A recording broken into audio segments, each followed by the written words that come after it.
보고 있습니다. 어떻게 기도 좀 하고 계신가요? 기도 매일 일주일에 한 번, 주일날만 기도 생활이 점점 더 늘어가는 우리 이음체플 되기를 바랍니다. 계속해서 우리가 봐왔던 거는 우리가 누구에게 기도하냐라는 이야기들을 많이 다뤘어요. 그렇죠? 대상이 누구냐라는 게 기도의 거의 전부를 차지한다. 한 90%까지 차지한다라고 생각하시면 좋을 것 같아요. 대상을 우리가 명확하게 알고 또 알아가게 되는 과정이 기도의 과정인 거죠.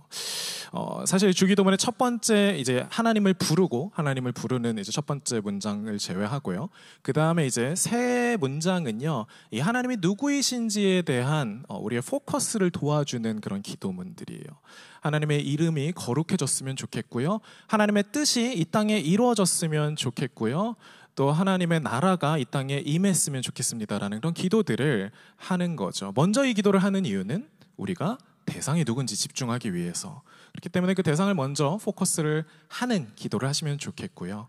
오늘부터는 사실 이 대상에 대한 기도는 봄에 있었던 금요 모임 때 다뤘었어요. 그래서 또 중복돼서 하기에는 그렇기도 하고 계속해서 대상에 대한 이야기를 했으니까 오늘부터 이제 3주 동안은 그래서 어떤 기도를 해야 되는데 라는 컨텐츠를 좀 다루려고 합니다.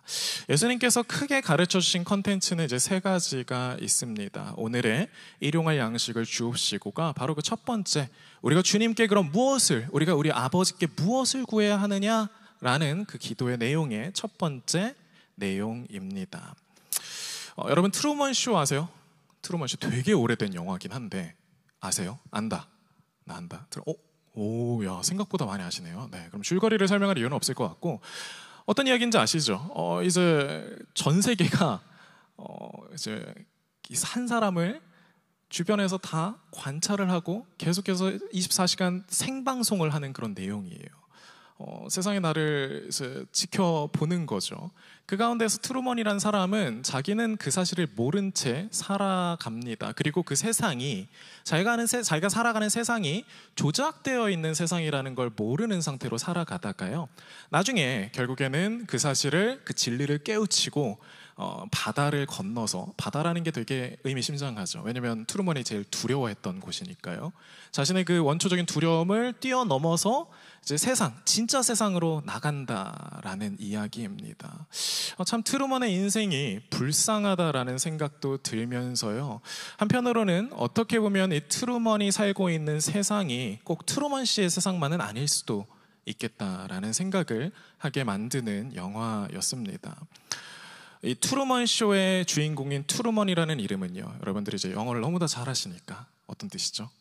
진짜 사람이라는 뜻을 갖고 있습니다. 그러니까 우리가 세상에서 살아갈 때에 어떤 사람들은 가짜의 삶을 살고 있다라는 거죠. 트루먼이 그렇게 살았던 삶이 진짜처럼 보였지만 사실 그 삶은 진짜의 삶이 아닌 가짜의 삶이었다라는 겁니다. 그리고 이 트루먼이 진짜 트루먼이 되기 위한 과정을 그리고 있는 작품이 바로 이 트루먼 쇼라는 영화죠. 우리는 어떻습니까? 여러분 어떻게 생각하고 계세요? 내가 살고 있는 세상, 내가 믿고 있는 것들 진짜라고 생각을 하십니까? 그렇죠? 한번 고민해 봄직한 질문이에요. 내가 어려서부터 지금까지 배워왔던 거, 진리라고 내가 익혀왔던 것들이 정말 진짜일까? 그렇죠? 좀 이상해지죠?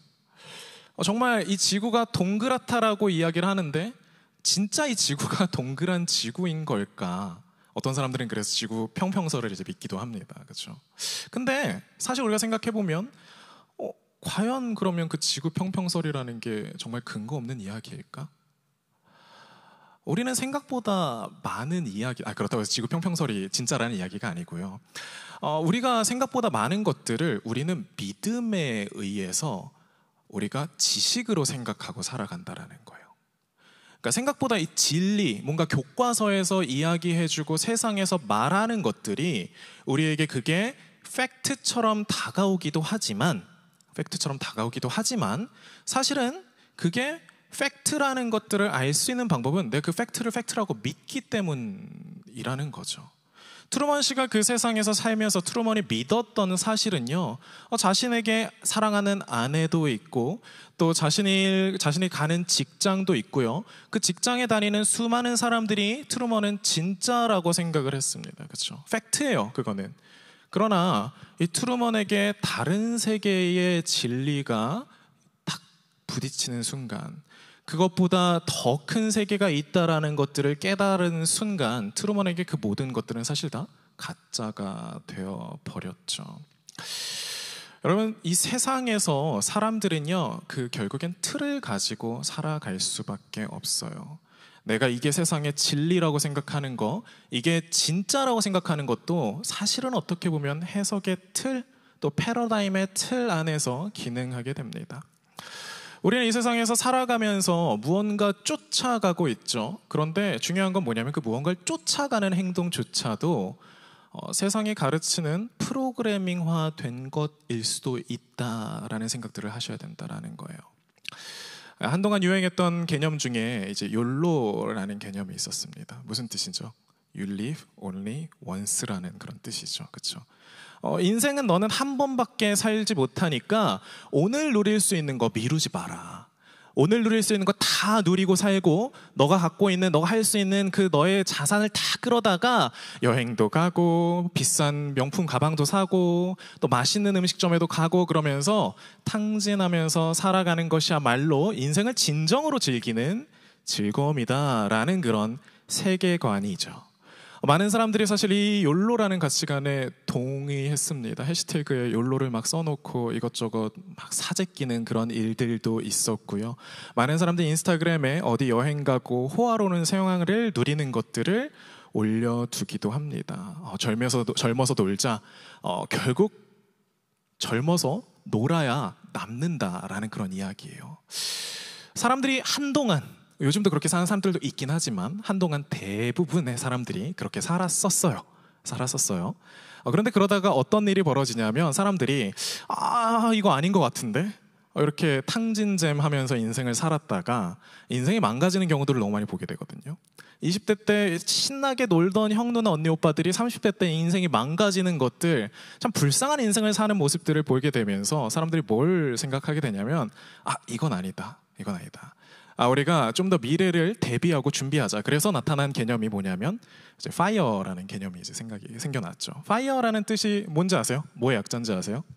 이게 Financial Independence, Retire Early래요. 그러니까 빨리 경제적인 자유를 얻어서 빨리 은퇴하자라는 거예요. 최대한 젊었을 때, 벌 수 있을 때 많이 벌어서, 그래서 최대한 빨리 경제적인 자유를 얻고 몇 억 이상을 내가 벌게 되면 그 돈을 가지고 내가 그 다음엔 자유롭게 살 거야. 빠르면 너 20년 안에, 20년이라고 해봐야 25살부터 45살이면 되거든요. 20년 안에 너 은퇴할 수 있어 라는 그런 가치를 가지고 파이어족으로 열심히 살아가는 사람들도 있었습니다. 어떻게 생각하세요? 뭐가 맞는 것 같으세요? 어떻게 살고 계시나요, 여러분들은? 욜로로 살고 계세요? 아니면 파이어족으로 살고 계신가요? 뭐 어딘가겠죠, 그 사이에. 그렇죠. 사람들은 그 사이에 어딘가에서 헤매면서 내가 오늘은 저금을 해야 되나? 내가 오늘은 그래도 여행을 가야 되나? 이 판단을 참 어려워하면서 살아갑니다. 그 어려운 판단을 갖고 살아가는 사람들에게 사실 욜로나 파이어라는 개념들은 저는 인생의 나침반이 되어주기도 한다라고 생각을 해요. 그러나 중요한 건 과연 이런 욜로나 파이어 같은 개념이 진짜 우리가 따라가야 할 것들이냐라는 거예요. 사실 이 두 가지 욜로와 파이어는 다른 정반대의 삶 같아 보이지만 사실 그 안에서 움직이는 영혼, 우리의 생명은요, 같은 의미를 갖고 있습니다. 사실 둘 다 굉장히 불안한 상태죠. 인생이 불안하기 때문에, 미래가 어떻게 될지 모르기 때문에, 그러니까 열심히 하기 싫은 거 오늘 하면서 살기보다는 오늘을 누리자라고 하는 삶이나, 인생이 결국엔 미래가 어떻게 될지 모르는 그런 불안함 가운데 있기 때문에 일단 맛없는 거 먼저 먹고 그리고 나서 인생을 즐기자. 결국 두 가지는 다 불안함과 두려움에 지배된 상태고요. 또 한 가지는 이 두 가지가 다 두렵고 불안하기 때문에 자기중심적인 삶을 강화시키고 응원한다라는 데 있습니다. 이 두 삶의 어디에도 이웃을 향한 자리는 없고요. 이 두 삶 모두 다 나를 어떻게 하면 지킬 수 있을까? 나는 어떻게 하면 행복할 수 있을까? 나는 어떻게 하면 살아남을 수 있을까? 라는 그 질문에 대답하기 위해 등장했다라고 합니다. 이사야서 22장 5장 12절 말씀에 이런 이야기가 나옵니다. 그날에 여호와께서 예루살렘을 짓밟으실 거라는 이야기예요. 이방 민족이 이스라엘을 짓밟습니다. 그런데 이 짓밟고 있는 도중에요, 유다의 보호막이 뚫리고 성벽이 무너지고 저수지가 다 사라지게 되는 그런 와중에 어떤 일이 벌어지냐면 하나님께서 이스라엘을 이렇게 지적하십니다. 22장 13절 우리 함께 보시겠습니다. 제가 읽을게요. 그러나 보라, 너희는 오히려 기뻐하고 즐거워하며 소를 잡고 양을 죽여 고기를 먹고 포도주를 마시면서 내일이면 우리가 죽을 것이니 지금 먹고 마시자라고 하는구나 라고 이야기를 합니다. 그러니까 지금 전쟁에 이제 이스라엘이 멸망하게 생겼으니까 야, 우리 이제 소망이 없어.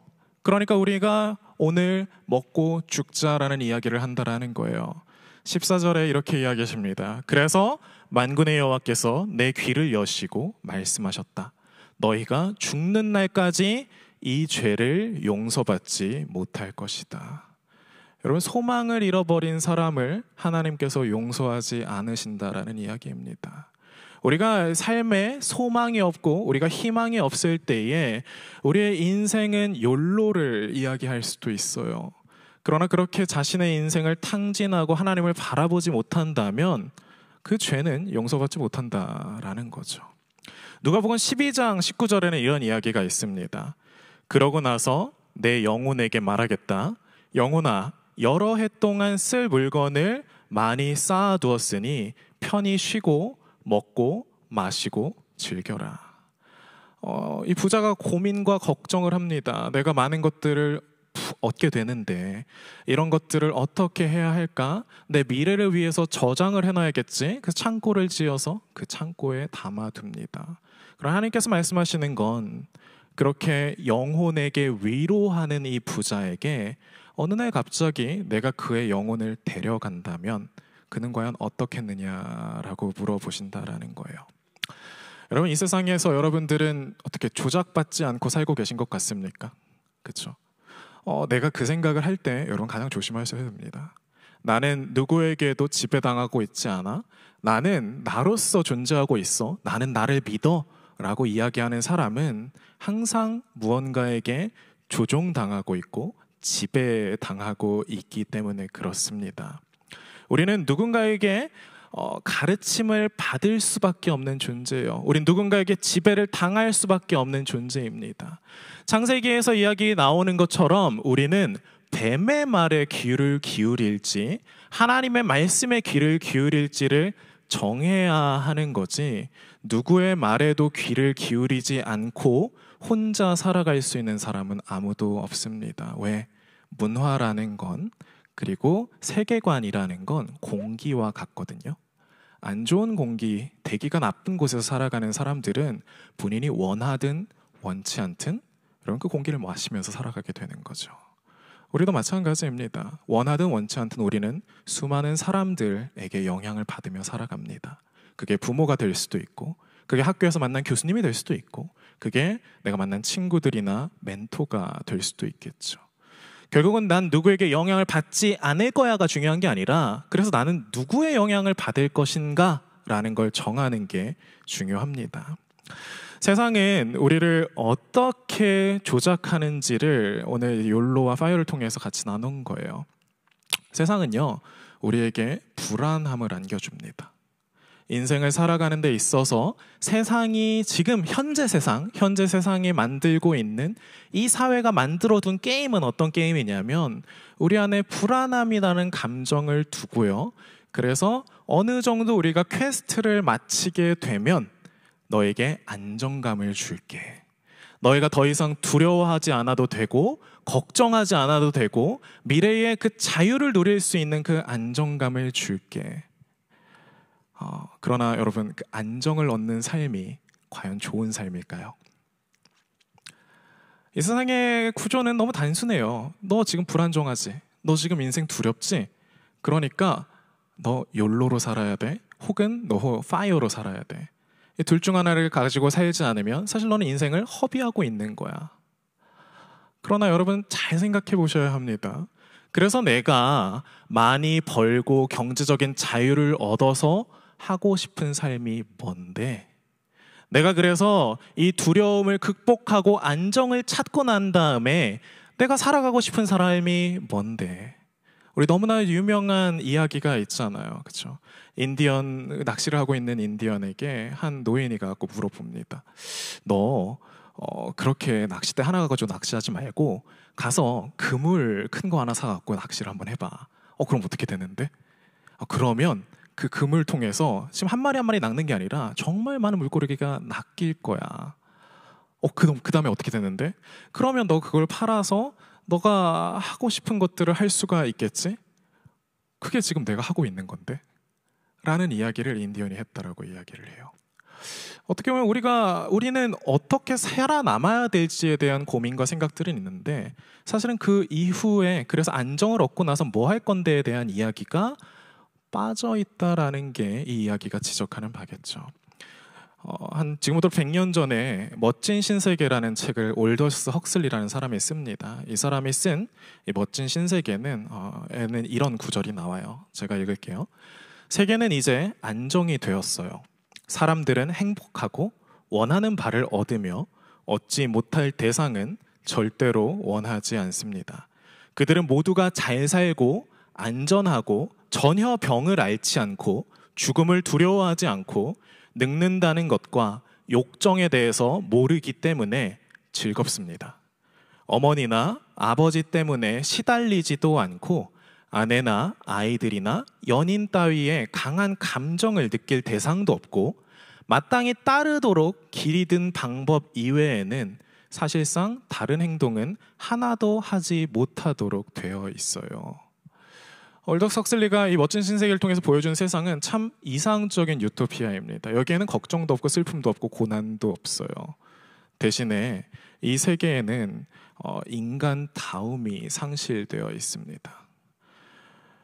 여러분, 불안에 빠져 살아가는 사람들은 자기 중심적인 삶을 살 수밖에 없다라는 거예요. 참 아이러지하지 않습니까? 불안을 극복하기 위해서 애써서 살아가는 그 인간들, 안정을 얻고 싶어서 살아가는데 그런 사람들이 결국에는 자기 중심적인 삶을 살아야만 하고 그 자기 중심적인 삶의 끝에는 또다시 극단적인 외로움이 있을 수밖에 없다라는 사실들. 여러분, 그게 오늘 우리가 살아가고 있는 세계입니다. 수많은 성공 신화들이 있을 수 있죠. 그러나 여러분 다시 물어야 돼요. 나한테 있어서 성공이란 무엇인가? 돈을 벌고 커리어를 쌓고 과연 그게 내가 바라고 내가 원하는 성공인가? 아니면 누군가가 나를 위협해서 내가 얻고자 하는 거짓된 성공인가? 사실 이런 문제는 우리의 시선을 가립니다. 그런데 그럴 수밖에 없는 이유가요. 우리의 생명과 죽음과 그러니까 살고 죽는 문제와 연결이 되어 있기 때문에 그래요. 이 당시에 예수님께서 이 기도를 가르쳐 주셨을 이 당시에 로마에는 사람들이 살아가고 있었는데요.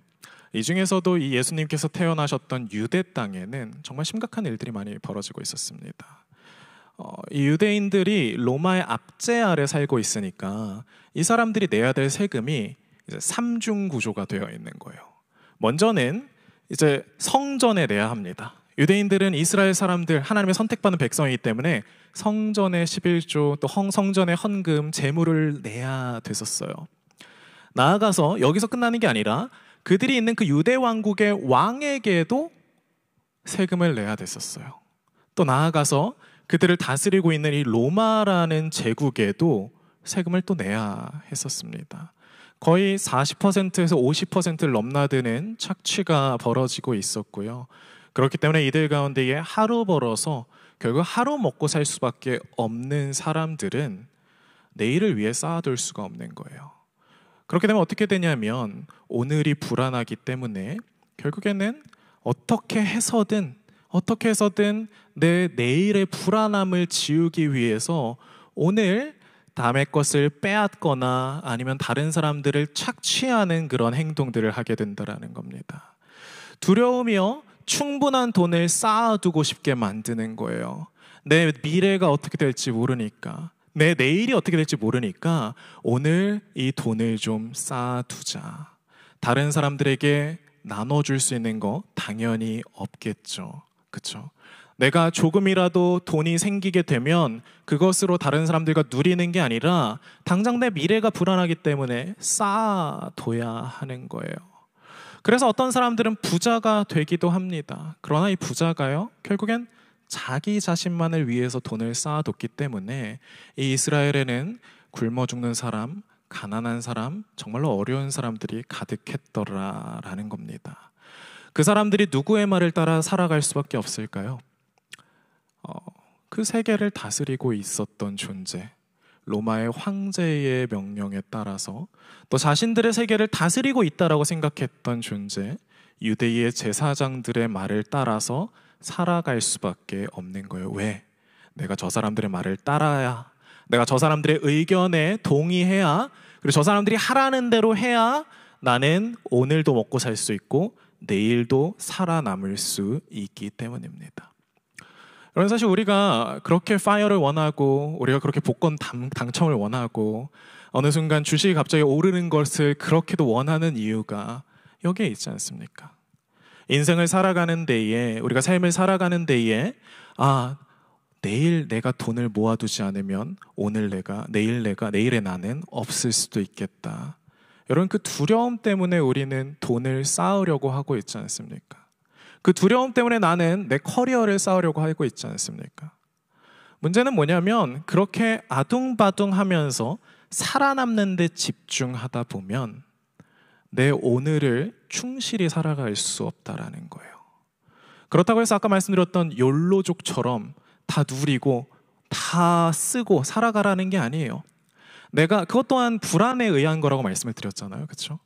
내가 오늘 어떻게 살아야 될지 정말 나답게 살 수 있는 것들을 생각하고 그 삶을 살아가야 하는데, 뭔가 그렇게 살면 나는 뒤처지는 것 같고, 뭔가 그렇게 살면 나는 미래에 살아남을 수 없을 것 같은 거죠. 이 당시에 이스라엘 사람들도 마찬가지였습니다. 분명히 이 사람들이 농사를 짓지 않은 거 아니에요. 애썼고 일했고 수고했습니다. 그러나 이들은 언제 로마가 우리의 것들을 빼앗아갈지 모른다는 그 두려움 때문에 자신들의 것을 쥐고 사람들에게 나누지 못하고 과부와 고아들을 돌보지 못하고 그들과 사랑을 나누지 못하는 너무나도 불쌍한 인생을 살았다라는 거예요. 하나님께서는 사실 이 이야기가 구약시대 때도 똑같은 이야기가 있었어요. 어디였죠? 성경을 많이 읽으신 분들은 아실 텐데 이집트에서도 동일한 이야기가 있었습니다. 이집트에 있었던 이스라엘 백성들은 이집트의 노예로 살았어요. 하루하루 살면서 이 이집트가 자신들에게 모든 것들을 공급한다라고 생각하고 믿었었죠. 결국에는 이 사람들은 이집트에서 시키는 대로, 파라오가 시키는 대로 그렇게 살아갔습니다. 이 사람들이 자유를 잃은 채 살아갔더라라는 거예요. 이스라엘 백성들이 광야에 나왔을 때 하나님께서 이스라엘 백성들에게 주신 것이 무엇입니까? 만나를 주셨잖아요. 그런데 이 만나를 주실 때 하나님은 되게 재미있게 주셔요. 어떻게 주시냐면 매일매일 필요한 만큼만 주시는 거예요. 각 사람은 자기 몫만 챙겨갈 수 있었어요. 만약에 자기 몫을 넘겨서 내일 것까지 챙겨야겠다 라고 생각하고 챙기면 문제가 생기는 거예요. 무슨 문제가 생기냐면 그 초과분이 썩기 시작합니다. 벌레가 생기기 시작을 해요.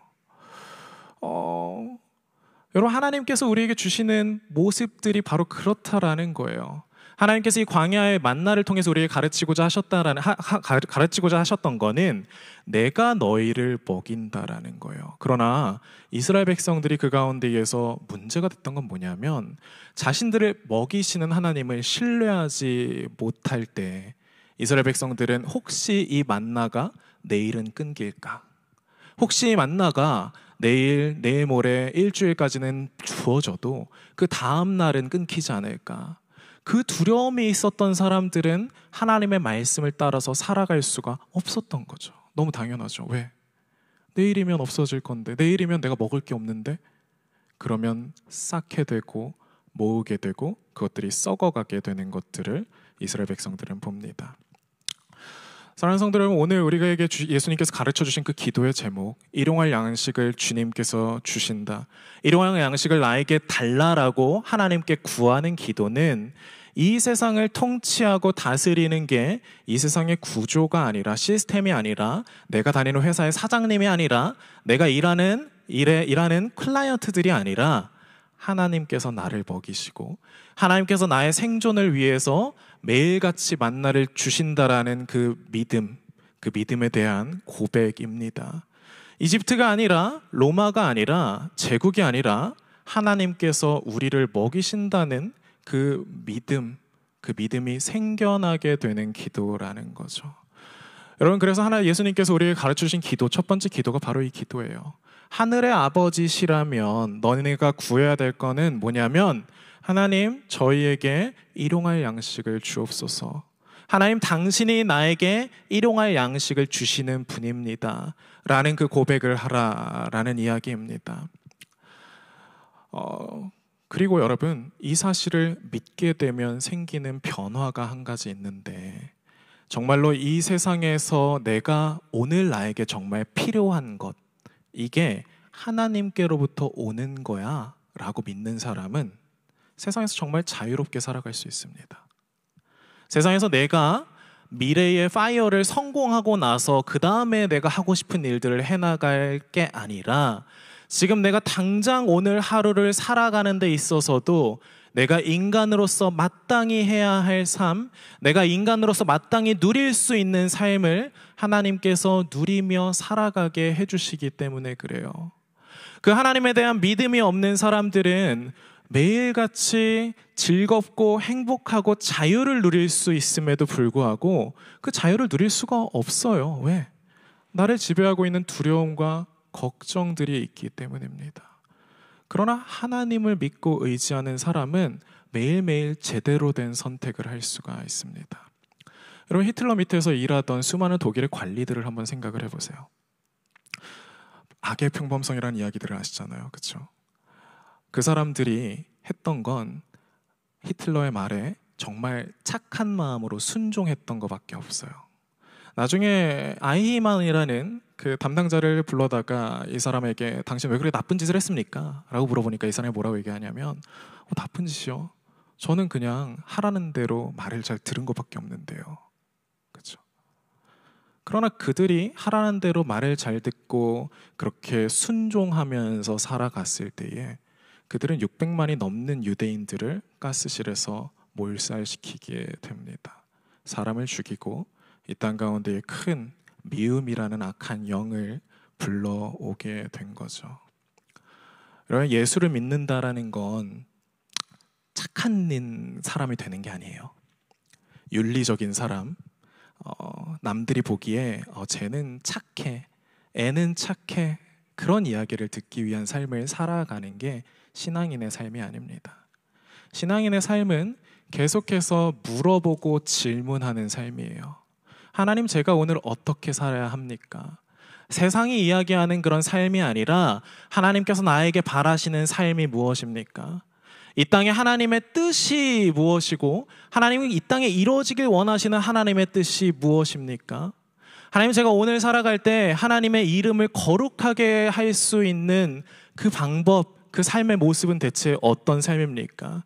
내가 옆 사람에게 말을 할 때, 회사를 선택할 때, 또 앞으로의 진로와 내가 하루의 시간을 어떻게 쓸지를 선택할 때, 여러분, 그 기준이 하나님이 되는 사람은 진정한 행복과 즐거움과 자유를 누릴 수 있지만, 여러분, 너무나 불쌍한 사람이 어떤 사람인지 아세요? 나는 일하기 싫은데 돈 벌고 먹고 살아야 하기 때문에 일하는 사람들. 그렇죠? 나는 이 일을 별로 하고 싶지 않은데 저 사람이, 저 회사가 나에게 먹을 걸 주고 월급을 주니까 할 수 없이 거기에 노예가 되어서 살아가는 인생들. 예수님께서 우리에게 일용할 양식을 주옵시고라고 기도해라.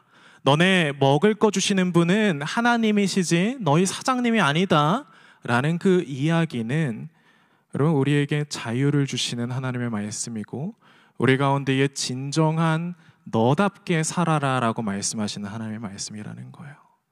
세상은 계속해서 여러분들을 압박할 거예요. 너 내가 하라는 대로 안 하면 그러면 너 인생 진짜 망할지도 몰라. 너 세상에서 사람들이 가는 곳으로 같이 따라가지 않으면, 너 대세에 따르지 않으면 너 인생 진짜 어떻게 될지 모른다. 회사에 가도 사장님들이 얘기할 거, 회사에 가도 이제 선임들이 얘기할 거예요. 회사의 방침대로 너가 살지 않으면 너 이 회사 떠나서 어떻게 살려고 그래.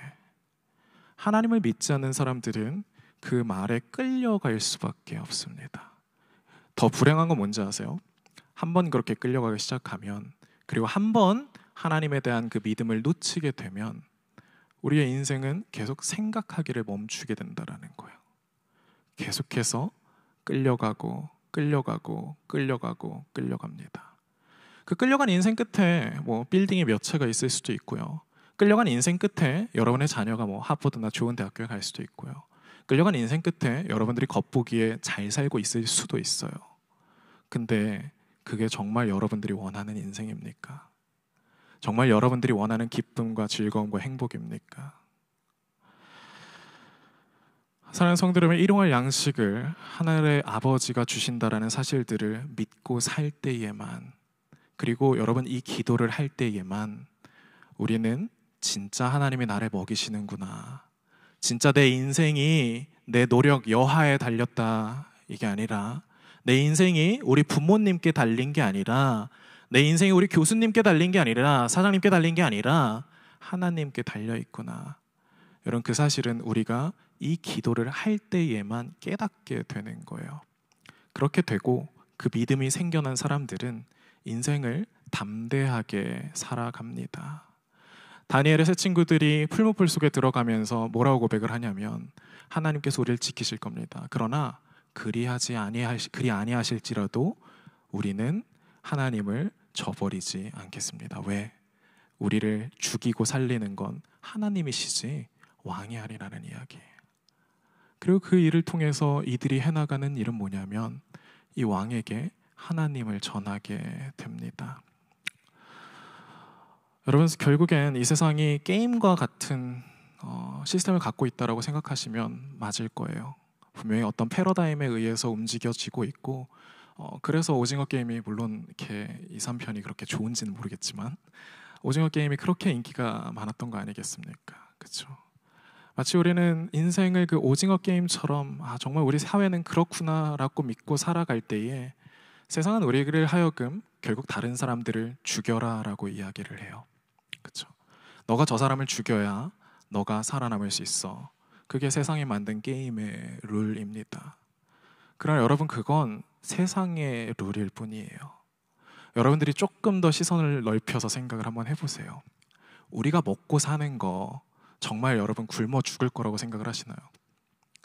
이 세상에 내가 태어났을 때 태어난 사람이 노력하지 않고 열심히 공부하지 않고 좋은 성적을 받지 못하면 정말 그 사람은 마땅히 죽어 마땅하다라고 혹시 생각하고 계신가요? 우리는 하나님께서 천지를 창조하셨다는 사실을 믿습니다.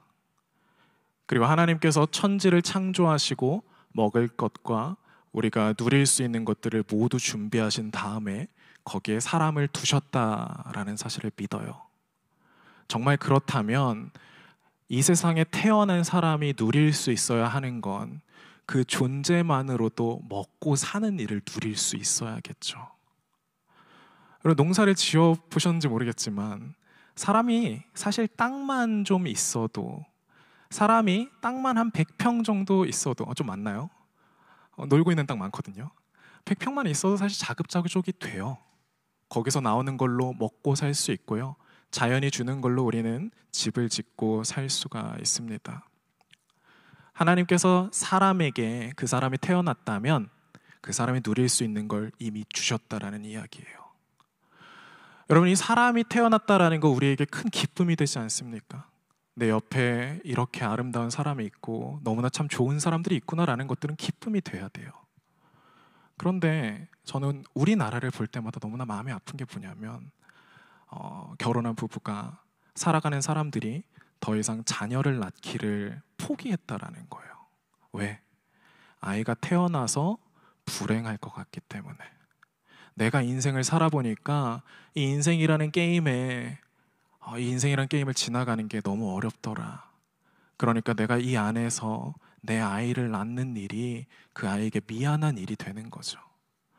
우리 하임이랑 서미도 여기 또 있기도 하지만 여러분 그 아이들을 볼 때마다 물론 부모님은 어떨지 모르겠지만 얼마나 우리가 그냥 보는 것만으로도 기분이 좋아요. 그렇죠?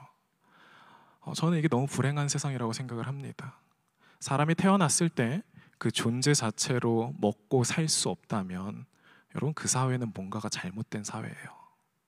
그 사람의 존재 자체로 그 사람이 생존할 수가 없다면 그 사람이 그 사람에게 주어진 그 24시간과 그 신체를 가지고 먹고 사는데 문제가 생긴다면 여러분 그 사회는 문제가 있는 사회라는 거죠. 결국엔 누군가가 누군가의 것들을 빼앗고 있는 거예요. 하나님은 일용할 양식을 주셨는데 누군가가 남의 일용할 양식을 빼앗아서 내 창고에 쌓아 두었다라는 이야기겠죠. 그래서 저는 여러분들이 갖고 있는 두려움과 불안감을 이해합니다. 왜냐하면 저도 불안했고 사실 지금도 저도 불안할 때가 굉장히 많거든요. 그러나 이 신앙이 깊어지면 깊어질수록 이 일용할 양식에 대한 믿음이 여러분 생기면 생길수록 여러분들의 인생은 제가 결단코 말씀드리는데 자유로워지실 거예요. 어제 저희가 참 즐거운 시간을 보냈어요. 남 형제들이. 근데 되게 재밌던 게 뭐냐면 뭐 별거 한 것도 없거든요. 그냥 모아놓고 별 계획도 없었어요. 그렇죠? 별 계획도 없었어요. 그냥 바다 갔다가 가서 고기 구워 먹자.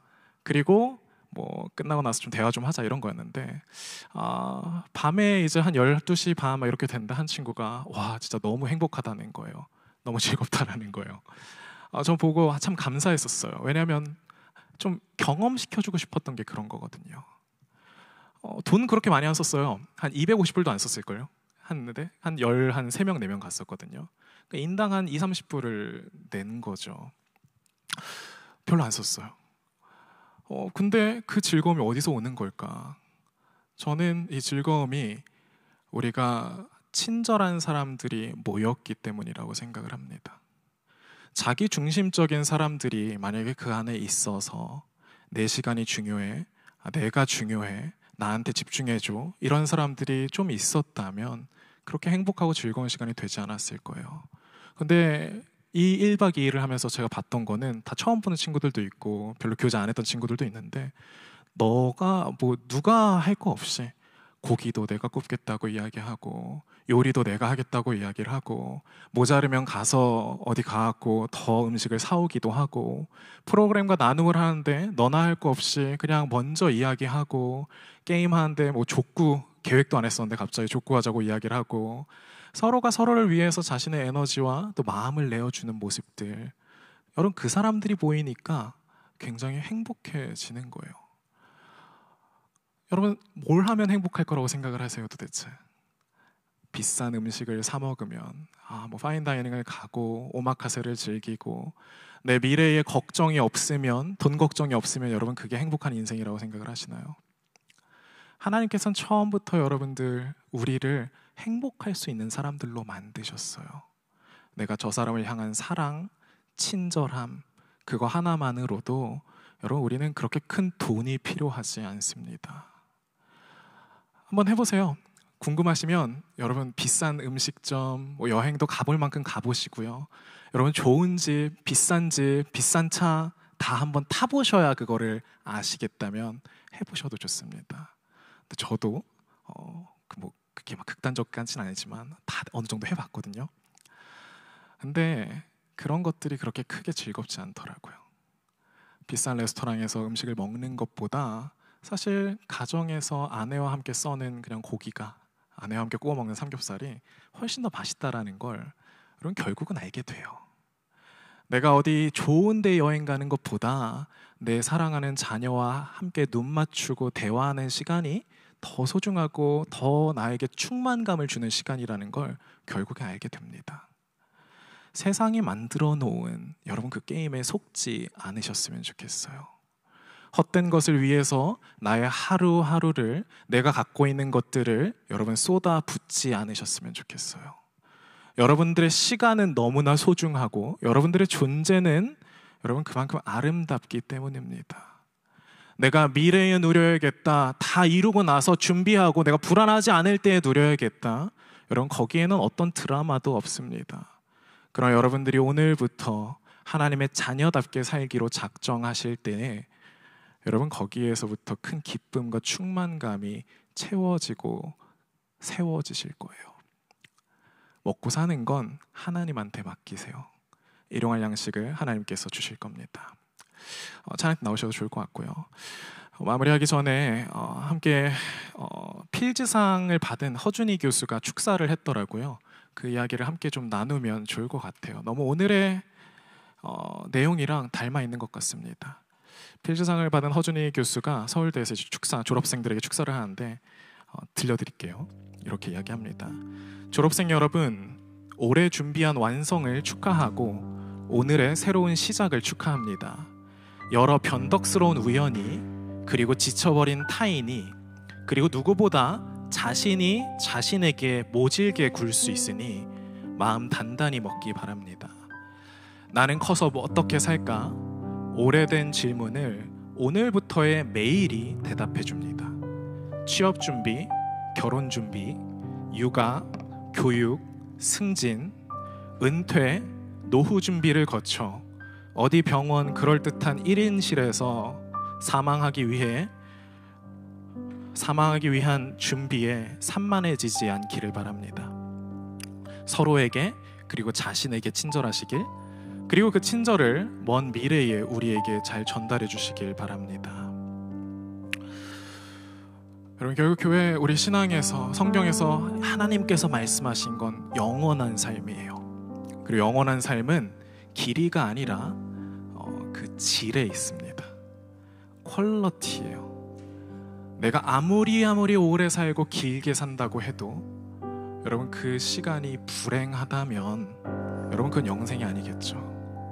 영생은 내가 지금 살아가는 이 삶을 무한대로 들려도 행복하겠다, 계속 이 삶을 살아가도 나는 충분하겠다, 여러분 그 삶이 바로 영생입니다. 그렇기 때문에 영생은 우리가 죽고 난 다음 어딘가에서 선택하게 되는 삶이 아니라 오늘 내가 이 자리에서 선택할 수 있는 삶이에요. 죽음에 두려워할 수 있어요. 죽으면 끝 아닌 거, 어차피 굶어서 먹고 살지 못해서, 아니면 세상에 패배해서 내가 이 게임에서 져서 오징어 게임에서처럼 총을 맞고 죽는다면 인생이 끝나는 거 아닌가. 여러분 그 두려움에 발버둥 치는 것도 이해는 돼요. 그래서 예수님이 오신 거예요. 그래서 게임 밖에서 이 게임 너머에 다른 세상이 있다라는 걸 알려주기 위해서, 이 세상이 너에게 먹을 것을 주고 살리는 것이 아니라 이 세상 너머에 계신 하나님께서 우리를 먹이시고 입히고 계시다. 저는 여러분들이 그 삶을 살아가셨으면 좋겠고요. 혹시라도 그 불안함과 두려움 때문에 이 자유로운 삶을 살지 못하는 사람들에게 친절을 베푸셔서 그들이 그 자유로운 삶을 살아갈 수 있게 도와주셨으면 좋겠어요. 우리의 커리어와 우리의 인생의 끝에 여러분 얼마나 많은 사람을 구원했는지가 여러분들에게 가장 큰 훈장이 될 거고 가장 큰 자랑이 될 거라 저는 믿습니다. 일용할 양식을 주옵시고 라는 그 기도를 할 때에 그 믿음이 자라기를 바랍니다. 우리 함께 일어나셔서 함께 찬양하시겠습니다.